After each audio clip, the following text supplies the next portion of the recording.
Aláròyé máa wí o.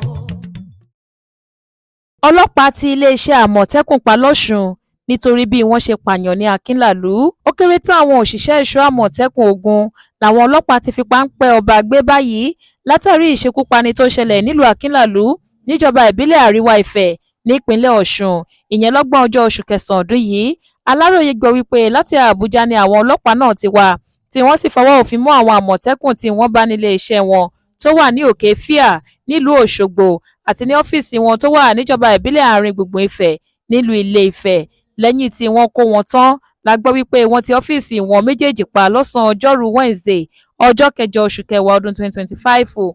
Nígbà tó ń sọ̀rọ̀ lórí ìṣẹ̀lẹ̀ yìí, alukoro ẹ̀ṣọ́ Àmọ̀tẹ́kùn lọ́sùn Yusuf Idowu sọ wípé lóòótọ́ ni àwọn ọlọ́pàá kó àwọn kan látàrí wàhálà tó ṣẹlẹ̀ nílùú Akínlàlú. Ó ní ó tó 20 tí wọ́n ti kó, kò sì sẹ́ni tó mọ ibi tí wọ́n kó àwọn èèyàn náà lọ. Nínú àtẹ̀jáde kan tí alukoro iléeṣẹ́ ọlọ́pàá nípínlẹ̀ Ọ̀ṣun Àbíọ́dún Ọ̀jẹ̀lábí fi síta ló ti ṣàlàyé wípé àwọn ti mú 5 lára àwọn Àmọ̀tẹ́kùn tí wọ́n lọ ṣiṣẹ́ láabi nílùú Akínlàlú, bẹ́ẹ̀ ni àwọn kò ní sinmi títí tí ọwọ́ yóò fi ba àwọn tó kù. Ọ̀jẹ̀lábí ṣàlàyé pé ìwádìí iléeṣẹ́ ọlọ́pàá ti fìdí rẹ̀ múlẹ̀ pé ìbọn táwọn Àmọ̀tẹ́kùn yìn lọ́jọ́ náà ló ṣekú pa Ibrahim Oyèbámijí ẹni ọdún 26, Sefiu Oyèbámijí àti Abíọ́lá Olútáyọ̀ tí wọ́n sì tún gbé òkú wọn lọ nígbà tí ọ̀pọ̀lọpọ̀ farapa yánnayànna.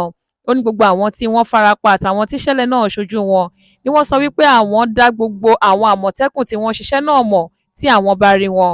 Ọ̀jẹ̀lábí fi kún ọ̀rọ̀ rẹ̀ pé iléeṣẹ́ ọlọ́pàá ránṣẹ́ pé alákòóso ẹ̀ṣọ́ Àmọ̀tẹ́kùn ìyẹn dókítà Adékúnlé Ọmọyẹlé láti wá yànnàná ohun tó ṣẹlẹ̀ lórí ìṣekúpani ọ̀hún, ṣùgbọ́n kò jẹ́ ìpè àwọn, bẹ́ẹ̀ ló ti pa gbogbo fóònù rẹ̀.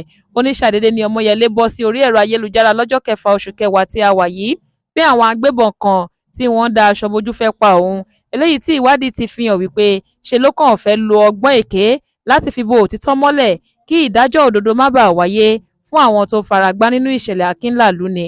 Ọ̀jẹ̀lábí sọ síwájú pé ọ̀gá àgbà pátápátá fún iléeṣẹ́ ọlọ́pàá Káyọ̀dé Ẹgbẹ́tókun ti pàṣẹ pé kí ìwádìí tó kúnná bẹ̀rẹ̀ lórí ìṣẹ̀lẹ̀ náà, bẹ́ẹ̀ ló sì ti fa iṣẹ́ náà lé ẹ̀ka IRTFID lọ́wọ́.